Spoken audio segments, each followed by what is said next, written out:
An original story, narrated exclusively for Love Written in Silence. Lady Juliana. Fairchild's gloved fingers trembled as the carriage lurched to an abrupt halt on the frozen road, her wedding veil catching the amber lantern light.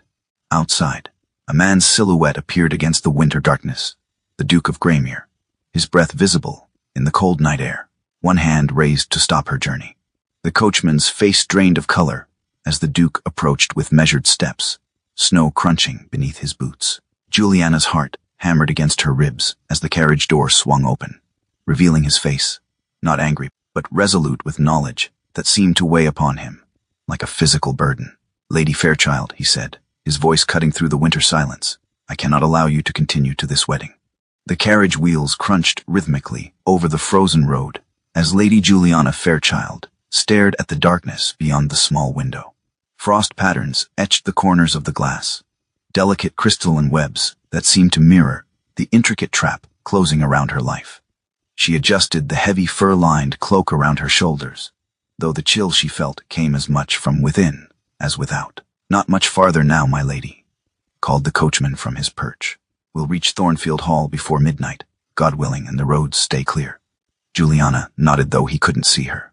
Midnight, the witching hour, an appropriate time to seal her fate. The modest diamond on her finger caught what little light penetrated the carriage. It had been her mother's, the only personal item she'd been permitted to keep when her father had arranged this marriage. Lord Fairchild's debts had mounted silently over years of poor investments and gambling losses until the creditors could no longer be held at bay. Then Silas Crowe had appeared with his proposition, a marriage settlement that would erase the family debt in exchange for Juliana's hand. A fortunate match, her father had insisted, not meeting her eyes. "Crowe is wealthy beyond measure. You'll want for nothing." Nothing except choice, Juliana thought, watching her breath cloud before her face in the unheated carriage. She had heard whispers about Silas Crowe, a merchant's son who had amassed a fortune through shrewd, some said ruthless business dealings. Now in his 40s, he had risen to prominence in county affairs, acquiring land and influence with equal voracity. There had been a previous marriage, she knew, though it had ended under circumstances kept deliberately vague. The poor woman's health failed her, was all that had been said, with meaningful glances that suggested more but revealed nothing. Juliana smoothed the heavy ivory silk of her wedding gown beneath her cloak. The dress had been delivered 3 days ago, not made to her measurements, but fitting well enough, as though Crowe had assessed her with the same calculating eye he might use for livestock or property. "Lady Juliana Fairchild," she whispered to herself, watching the name form in the cold air before her. After tonight, she would be Mrs. Silas Crowe. The thought settled in her stomach like a stone. The carriage hit a rut, jolting her from her thoughts. Outside, the moon occasionally pierced the clouds, casting silver light across the snow-covered landscape. Bare trees stood like sentinels along the roadside, their branches reaching upward like supplicants. She had been raised to do her duty, to accept that a woman's path was laid by the men who governed her life. First her father, soon her husband. She had watched her mother fade beneath the weight of the same obligations, becoming a shadow in her own home, until illness had finally claimed her. Juliana closed her eyes and drew a steadying breath. Perhaps Crowe would be kind. Perhaps the rumors of his coldness were exaggerated. Perhaps duty and resignation would, in time, transform into something resembling contentment. The carriage continued its inexorable journey through the winter night, bearing her toward Thornfield Hall and the man who would become her husband before dawn. The sharp report of what could only be a pistol shot cracked through the night, startling Juliana from her thoughts. The carriage lurched violently as the horses reared in alarm. She clutched at the leather strap beside her seat to keep from being thrown forward. "Whoa, steady there." The coachman's voice carried through the frigid air, strained with sudden tension. The carriage rocked to an abrupt halt. Juliana's heart hammered against her ribs as she strained to hear what was happening outside. The coachman's muffled conversation with another man reached her ears, though she couldn't make out the words. Heavy footsteps approached through the snow. The carriage door swung open without warning, letting in a rush of bitter cold air that stung her cheeks. A tall figure stood silhouetted against the night sky, his features obscured until he stepped closer to the carriage lamp. Juliana's breath caught. Even in the dim light, She recognized him immediately from the occasional society gathering she had attended in London. The Duke of Graymere, austere, formidable, and known for his rigid sense of justice. His dark eyes fixed on her with an intensity that made her shrink back against the carriage seat. "Lady Fairchild," he said, his voice deep and controlled despite the dramatic circumstances, "I must ask you to come with me, Your Grace." Juliana's voice emerged barely above a whisper. "I don't understand. You are on your way to marry Silas Crowe." It wasn't a question. "Yes. We are expected at Thornfield Hall before midnight." The Duke's jaw tightened. "I cannot allow that marriage to take place." Juliana stared at him, bewildered. "Cannot allow? Forgive me, Your Grace, but I don't believe my marriage falls within your jurisdiction. In this instance, it does." He extended his gloved hand toward her. "I have information about Mr. Crowe that would prevent any woman of conscience from binding herself to him. Information I'm prepared to share with you, but not here on this public road." Juliana hesitated, her mind racing. The Duke of Graymere was known to be severe but honorable. He had no reputation as a libertine or kidnapper of young women. Yet what he proposed was scandalous: to abandon her journey to her own wedding, based on unnamed accusations. "My family's debts," she began, "will be addressed," he interrupted. "But there are matters of greater consequence at stake." The coachman appeared behind the Duke, his weathered face creased with concern. "My lady, shall I drive on, or—" He left the question hanging, clearly uncertain in the face of aristocratic intervention. Juliana looked between the two men, acutely aware that this moment represented a crossroads. To continue to Thornfield meant fulfilling her obligation, preserving her family's honor, following the path of duty that had been laid before her since birth. To go with the Duke meant stepping into unknown territory, risking scandal and ruin, on nothing more than his word. "What information could possibly be so important?" she asked, trying to keep her voice steady. "Mr. Crowe has built his fortune and reputation on legal manipulations that have caused great suffering," the Duke said, his voice lowered, "particularly to women who have found themselves under his control." Something in his tone, not dramatic or sensational, but grave and certain, made Juliana's skin prickle with unease. "You have proof of these claims?" "I do. At Graymere Estate, less than 3 miles from here." The coachman shifted uncomfortably. "My lady, if you don't arrive as expected." The unspoken implications hung in the cold air between them. Her father's rage, the scandal, Crowe's reaction. Juliana looked down at her gloved hands, then back at the Duke's face. She had been raised to be cautious, obedient, to accept the decisions made for her. Yet something in the Duke's unwavering gaze suggested that this might be her only chance to exercise true choice. 3 miles, you said?" she asked quietly. "Yes. You will be treated with all respect due your station. You have my word." Juliana drew a deep breath of the cold night air. "Very well, Your Grace. I will hear what you have to say." She placed her hand in his and allowed him to help her from the carriage. The snow crunched beneath her slippered feet as she stood on the frozen road. "Jenkins," she addressed the coachman, "please inform Mr. Crowe that I have been delayed. Do not mention the Duke. Simply say that circumstances beyond my control require me to postpone our meeting." The coachman's worried expression suggested he understood the inadequacy of such an explanation, but he nodded respectfully. "Yes, my lady." As Jenkins climbed back onto his perch and turned the carriage toward Thornfield Hall, Juliana watched her planned future recede into the darkness. Then she turned toward the Duke's waiting carriage and the uncertain path that lay ahead. Graymere Estate emerged from the darkness like a vision from another century, a grand stone manor with tall windows glowing amber against the night. The Duke's carriage passed through imposing iron gates and proceeded up a long, tree-lined drive before coming to a halt before the main entrance. A butler appeared immediately, opening the carriage door with practiced efficiency. If he was surprised to see his master arrive with an unknown lady in a wedding gown, his impassive expression revealed nothing. "Chambers prepared for our guest, Hawkins?" the Duke asked as he helped Juliana down. "Yes, Your Grace.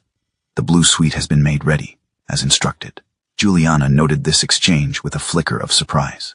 The Duke had anticipated her acceptance of his offer before she'd given it.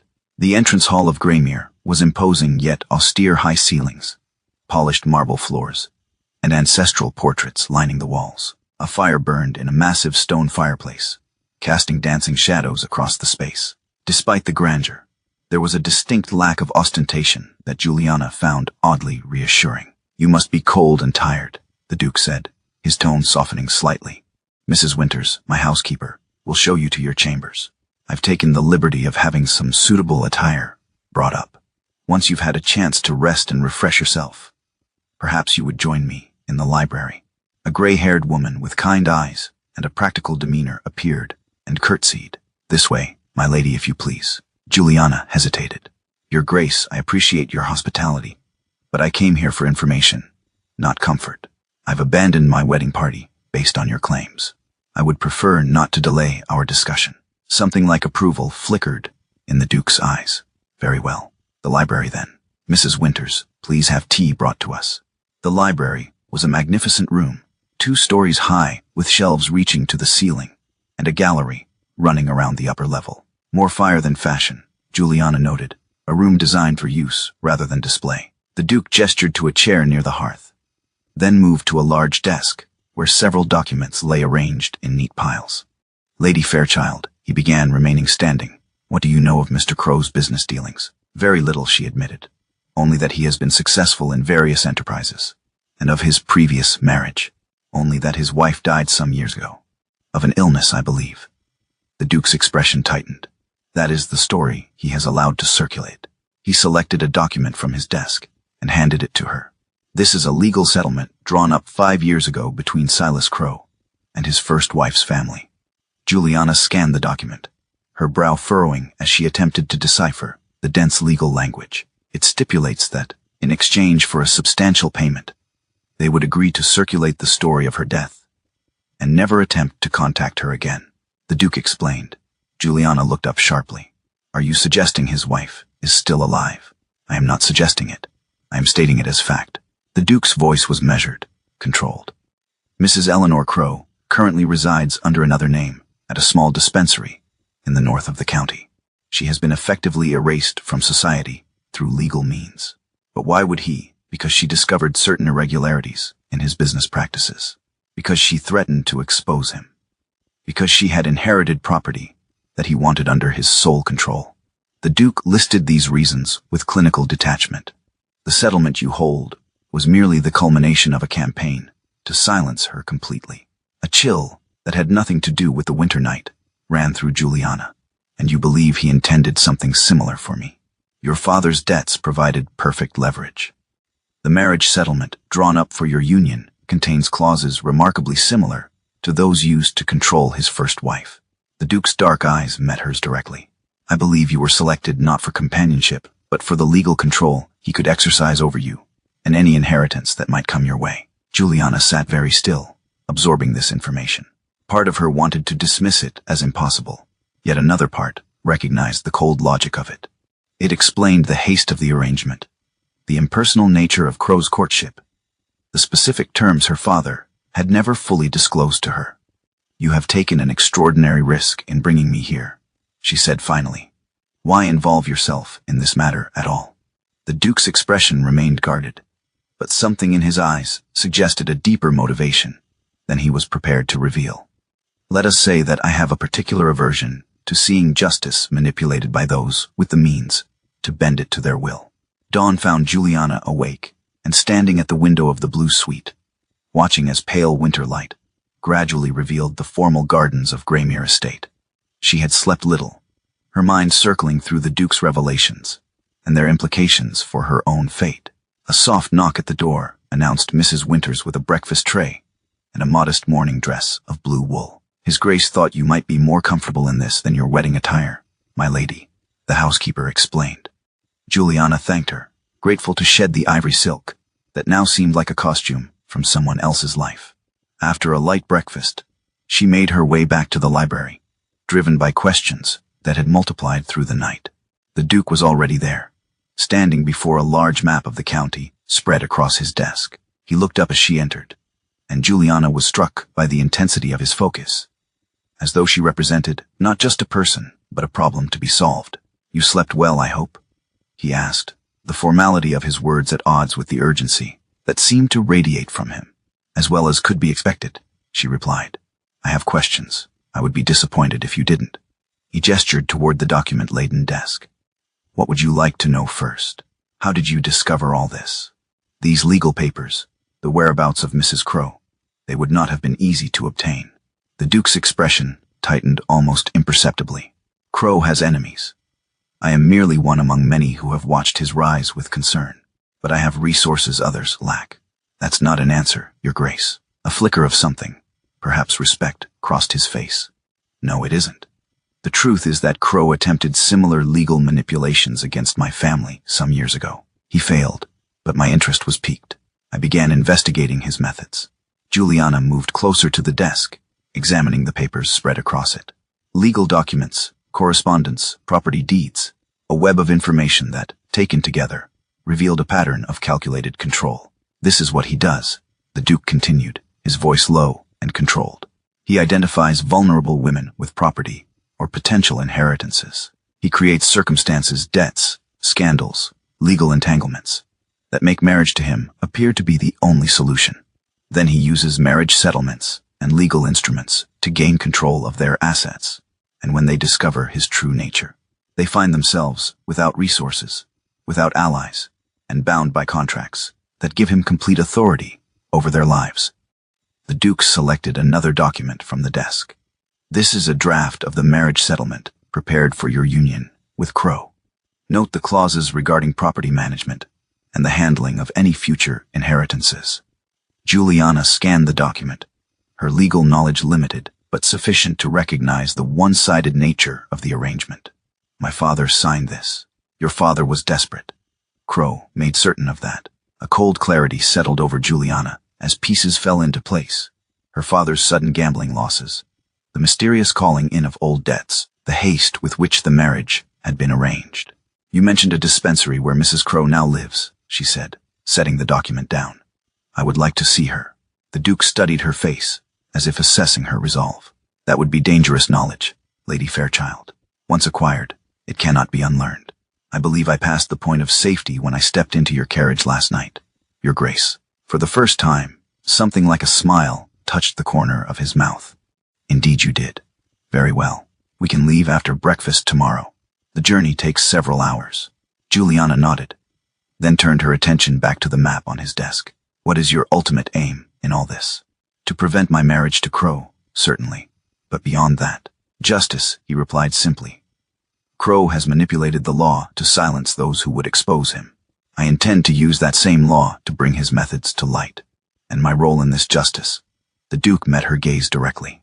That Lady Fairchild is entirely for you to decide. You may choose to return to your father's house once the danger of the marriage has passed, or you may choose to add your voice to those who would see Crowe's true nature revealed. In that moment, Juliana realized that for perhaps the first time in her life, she was being offered a genuine choice, rather than the illusion of one. The knowledge was terrifying as it was exhilarating. The journey to the dispensary took them through the bleakest part of the county, a landscape of winter-bare trees and rolling hills, dusted with snow. Juliana sat opposite the Duke in his carriage, watching the scenery pass in contemplative silence. They had spoken little since setting out at dawn, each lost in their own thoughts. As the morning wore on, the well-maintained roads gave way to rougher country lanes. Finally, the carriage turned onto a narrow track that led to a modest stone building, set back from the road. Smoke curled from its chimney, the only sign of life in the otherwise deserted landscape. The Northfield Dispensary, the Duke explained as he helped Juliana down from the carriage, established by my grandmother to provide medical care to the more remote parts of the county. It now serves as both dispensary and residence for those in need of particular discretion. The building was plain but well maintained, with small windows that gleamed in the winter sunlight. A bell announced their arrival as they stepped through the front door into a small reception area, warmed by a crackling fire. A woman in her 50s emerged from a back room, her practical dress and apron marking her as the matron of the establishment. She showed no surprise at the Duke's appearance. Your Grace, she curtsied. We weren't expecting you today. I apologize for the lack of notice, Mrs. Harding. Is Mrs. Rothwell available to receive visitors? The matron's eyes flicked briefly to Juliana before returning to the Duke. She's in the garden room. I'll inform her of your arrival. As Mrs. Harding disappeared through a side door, Juliana turned to the Duke. Mrs. Rothwell? The name Eleanor Crowe has assumed, he explained quietly. Few know her true identity. Mrs. Harding returned moments later. She will see you now. This way, please. They were led through a corridor to a small conservatory at the rear of the building. Despite the winter chill outside, the glass-enclosed space was pleasantly warm, filled with potted plants and herbs. Seated in a chair by the window was a woman perhaps 10 years older than Juliana, her fair hair streaked with premature gray, her face bearing the delicate beauty of a porcelain figurine that has been carefully mended after breaking. She rose as they entered, her posture straight, but her movements cautious, as though she had learned to occupy as little space as possible. Your Grace, she acknowledged the Duke with a slight nod before turning curious eyes to Juliana. Mrs. Rothwell, may I present Lady Juliana Fairchild? The Duke said formally. Lady Fairchild, this is Mrs. Eleanor Rothwell, formerly Mrs. Crowe. Understanding dawned in the woman's eyes. Ah, his new bride. No, Juliana said quickly. That is, I was to be, but circumstances have intervened. A smile ghosted across Mrs. Rothwell's face. How fortunate for you. She gestured to the chairs arranged around a small table. Please sit. I suspect we have much to discuss. As they settled themselves, Juliana studied the woman before her. There was a fragility to her that suggested past suffering, yet her eyes remained clear and intelligent. The Duke has told you of my situation, I presume, Mrs. Rothwell asked. Some of it, Juliana replied, that you were legally erased rather than deceased, as the world believes. A clinical description, but accurate. Mrs. Rothwell's hands folded neatly in her lap. When I discovered certain irregularities in my husband's business dealings, specifically his manipulation of vulnerable women's inheritances, he presented me with a choice. I could be declared insane and institutionalized, or I could disappear with a modest allowance and never speak of what I knew. And your family agreed to this. My family received substantial compensation for their cooperation. The story of my death was simpler than explaining a divorce or separation. Her voice held no bitterness, only a weary acceptance. In the eyes of the law, Eleanor Crowe no longer exists. Juliana felt a chill despite the warmth of the conservatory. And you've lived here ever since. For 5 years now. I assist with the dispensary work. I read. I tend my plants. It is a quiet life, but not without purpose. Mrs. Rothwell's gaze sharpened. But you did not come here merely to witness my exile. What is it you seek, Lady Fairchild? Juliana glanced at the Duke, who remained silent, allowing her to lead the conversation. She turned back to Mrs. Rothwell, suddenly certain of her purpose. The truth, she said simply, and perhaps a way to ensure that what happened to you does not happen to others. Something kindled in Mrs. Rothwell's eyes, a spark of the spirit that Silas Crowe had tried and failed to extinguish completely. Then let me tell you everything, she said, leaning forward. From the beginning. 3 days after their visit to the dispensary, Juliana found herself in the drawing room of Lady Harrington, one of the county's most influential patronesses. The Duke had suggested her attendance at this winter tea gathering, arguing that it would both establish her presence at Graymere Estate as unremarkable and potentially yield additional information about Crowe's standing in local society. The room was filled with the gentle murmur of conversation as the county's most prominent ladies exchanged news and observations over delicate china cups. Juliana, introduced simply as a cousin of the Duke's late mother visiting from the north, found herself seated beside the elderly Dowager Countess of Meryton, a formidable woman known for her sharp mind and sharper tongue. Graymere rarely brings guests to these gatherings, the Dowager observed, her piercing eyes assessing Juliana over the rim of her teacup. You must be quite special indeed. Hardly that, Juliana replied with appropriate modesty. His Grace has been kind enough to extend his hospitality during my visit to the county. The Dowager seemed unconvinced but moved on. I understand congratulations are in order for Mr. Crowe. A wedding, is it not? Though I hear there's been some delay. Juliana's hand trembled slightly as she set down her cup. Oh, I wasn't aware. Oh yes, the bride was expected 3 nights ago, but never arrived. Most mysterious. The Dowager's eyes gleamed with the pleasure of sharing gossip. Though between ourselves, the young lady may have had a fortunate escape. Crowe's business methods have always struck me as ambitious. From across the room, Juliana caught the Duke's gaze. He was engaged in conversation with Lady Harrington, but had clearly been monitoring her interaction with the Dowager. A slight nod from him encouraged her to continue. "I'm not familiar with Mr. Crow's reputation," Juliana said carefully. "Is there cause for concern?" The Dowager leaned closer, lowering her voice. "My dear, a man who rises so quickly from merchant's son to county gentleman must have sharp elbows, mustn't he? And then there was that unfortunate business with his first marriage." Juliana's heart quickened. His first marriage ended with the poor woman's death, officially, though there were whispers. The Dowager glanced around before continuing. "Crow has dissolved one marriage settlement before. Quietly. The details were never made public, but substantial sums changed hands." "How do you know this?" Juliana asked, struggling to maintain her composure. "My late husband was on the magistrate's bench. He saw the papers." The Dowager's expression grew serious. "Mr. Crow understands the law exceedingly well, particularly those aspects that allow a husband control over his wife's person and property." A young woman approached, curtsying to the Dowager. "Grandmother, Lady Harrington is asking for you." As the Dowager rose to join their hostess, she patted Juliana's hand. "Do enjoy your stay in our county, my dear. It can be quite educational." Left alone, Juliana sat very still, absorbing what she had heard. The casual revelation about Crow's previous settlement confirmed everything the Duke and Mrs. Rothwell had told her. More than that, it revealed how Crow's methods were an open secret among certain circles, acknowledged but never challenged. She looked around the elegant drawing room with new eyes, seeing not just a social gathering, but a complex web of power and knowledge. These women, with their teacups and polite conversation, knew far more than they ever openly stated. They observed, they remembered, they connected disparate pieces of information, and occasionally they shared what they knew with those they deemed worthy. When the Duke approached to escort her back to Greymere Estate, Juliana rose with a newfound clarity. What had begun as her personal escape from an unwanted marriage had revealed itself as something far larger, a pattern of manipulation that had been allowed to continue unchallenged for too long. "Did you learn anything of value?"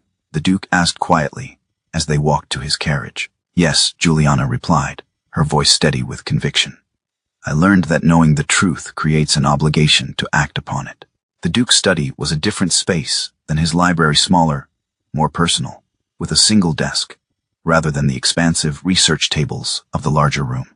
Here, family portraits hung alongside maps and navigational instruments, suggesting both heritage and direction. A fire burned low in the grate, casting warm light across the polished wood surfaces.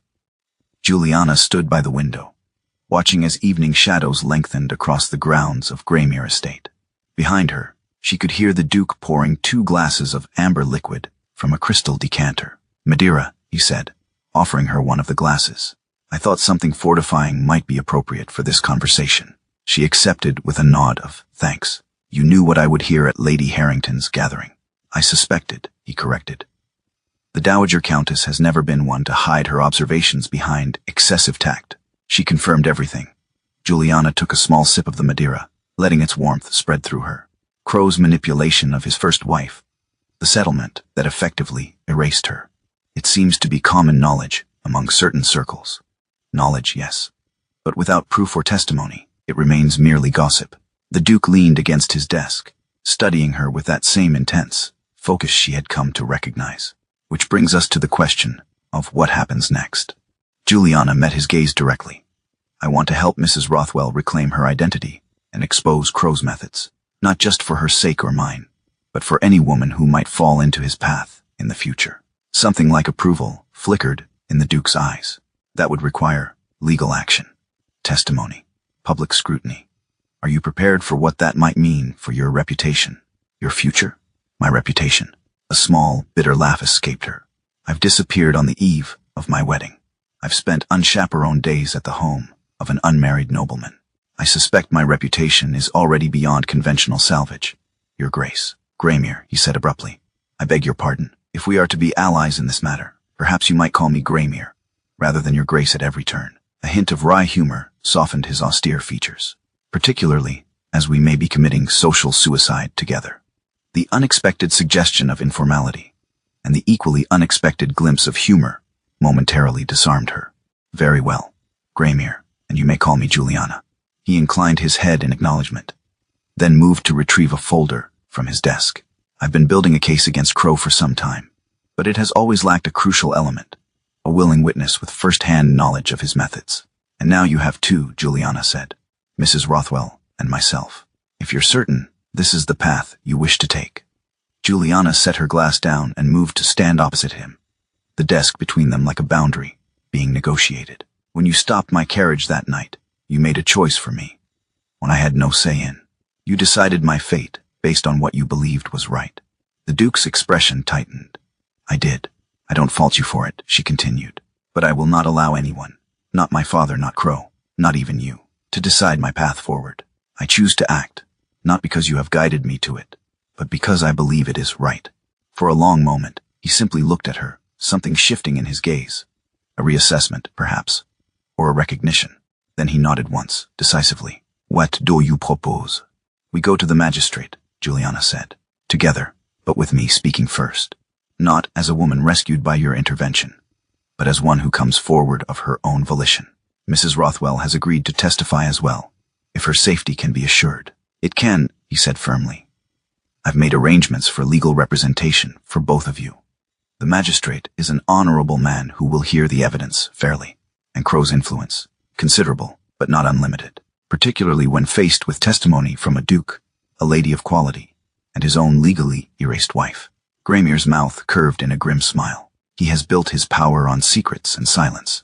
Neither will serve him once matters are brought into the open.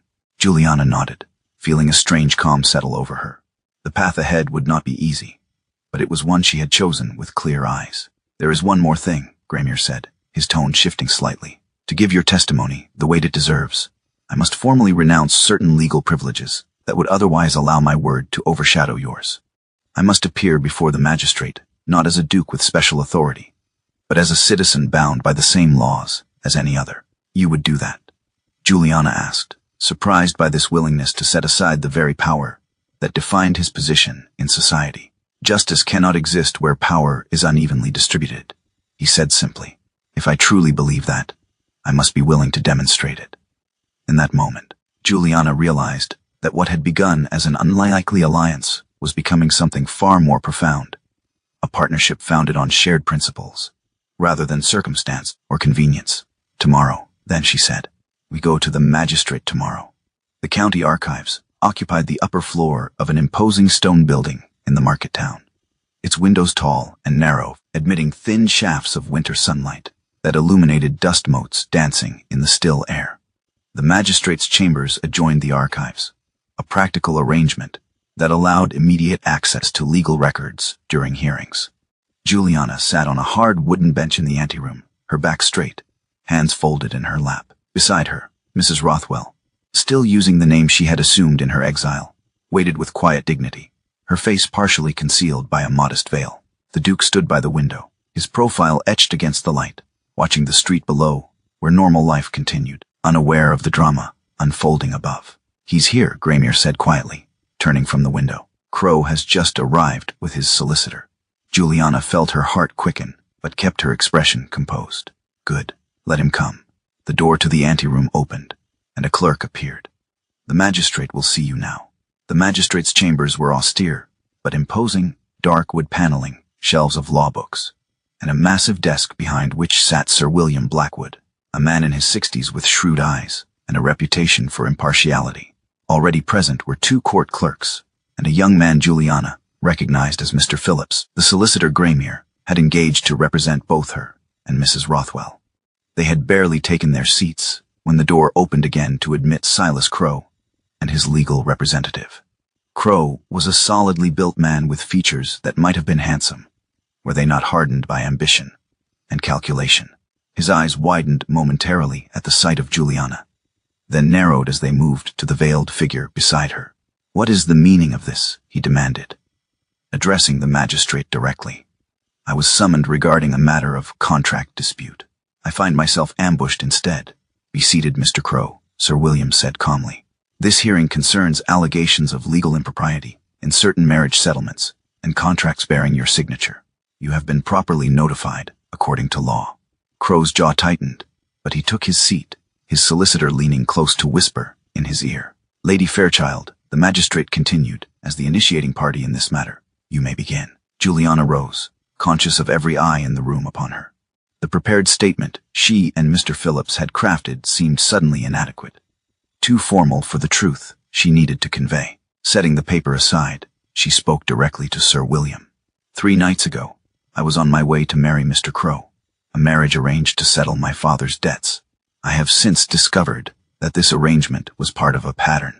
Mr. Crow identifies women with potential inheritances or property rights, creates circumstances that make marriage to him appear the only solution, then uses legal instruments to gain control of their assets and silence them if they object. Crow's solicitor rose immediately.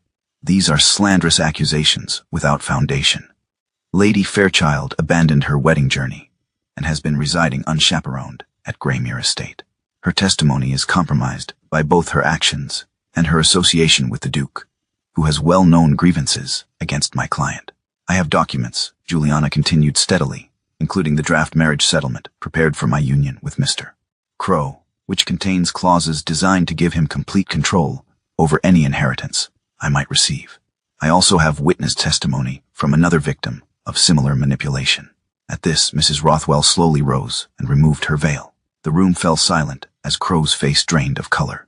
My name, she said in a clear voice that betrayed only the slightest tremor, is Eleanor Crow. For 5 years, I have lived under another identity, erased by legal documents that declared me dead while I still lived.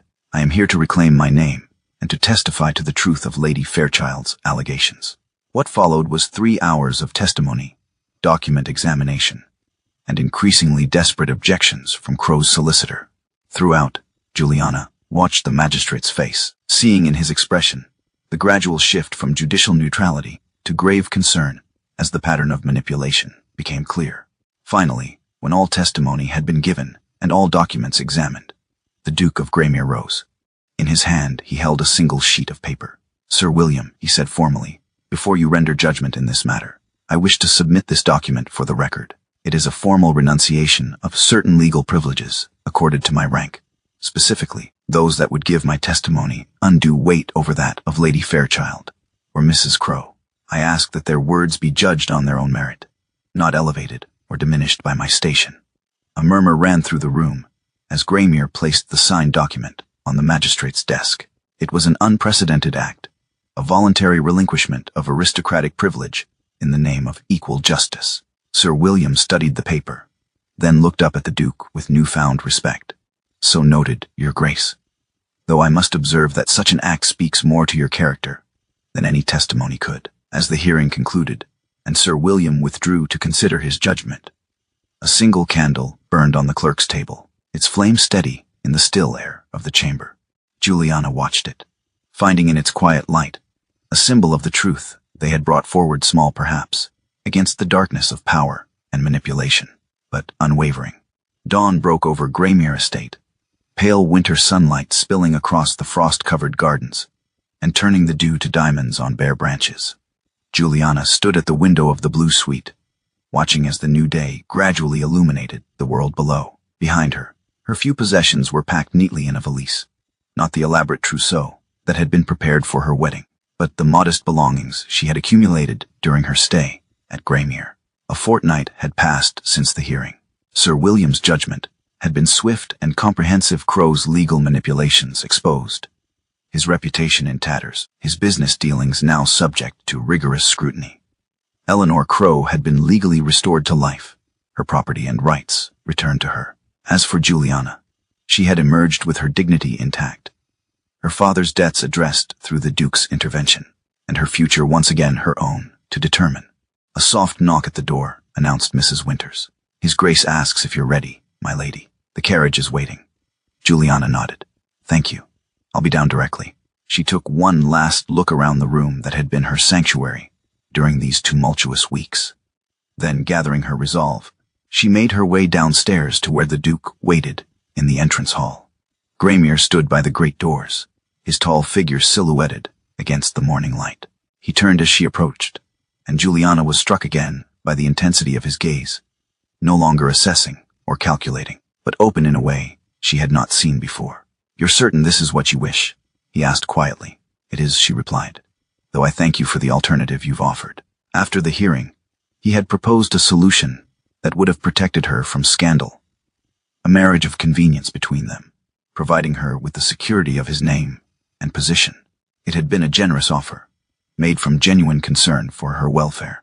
I would still honor that proposal, he said, his voice low enough that only she could hear. You would be respected as my duchess, free from gossip or financial concern. Juliana smiled, touched by his sincerity, and I would be defined once again by a man's protection, however well-intentioned. No, Graymere. What happened in that magistrate's chamber wasn't about being rescued. It was about claiming the right to speak truth and be heard. I cannot honor that by immediately placing myself under another's authority, even yours. Something like admiration flickered in his eyes. Where will you go? To my mother's sister in Bath, for a time. She has invited me to stay while I consider my path forward. Juliana held his gaze steadily. But I would ask permission to write to you. And perhaps, when some time has passed, and the world has found new scandals to occupy it, I would welcome your letters, he said, the formal words belied by the warmth in his voice. And I will wait, Juliana, however long it takes for you to find your way. Outside, the carriage waited, its door standing open, not the closed conveyance that had carried her toward an unwanted fate, but an invitation to a journey of her own choosing. The coachman stood ready, the horse's breath visible in the cold morning air. Graymere walked with her to the carriage, helping her inside with a touch that lingered just long enough to convey what remained unspoken between them. Until your first letter, then, he said, stepping back. Until then, she agreed. As the carriage pulled away from Graymere Estate, Juliana did not look back at what she was leaving, but forward to the open road ahead, a path illuminated by the clear light of a winter morning, and the promise of a future shaped by her own hand.